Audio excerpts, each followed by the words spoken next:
Hey guys, today I'm going to tell you how to mute camera sounds in any Samsung phone. If you're using any Samsung phone and you want to turn off your camera sounds, let's see how can you do that.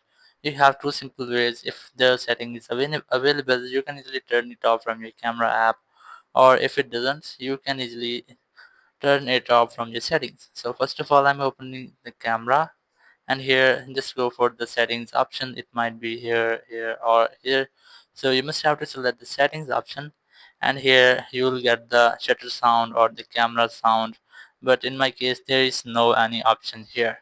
If you are having the same issue, you must have to open your settings.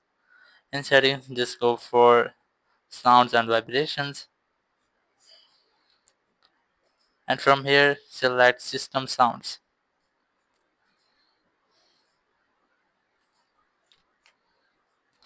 Just look for system sound option. Here's the option, just tap on it, and from here you can easily minimize or mute your system sounds. Once you have muted, you will not get any camera sounds or any shuttle sound as you're taking any photos. So in this way you can easily mute camera sound in any Samsung phone.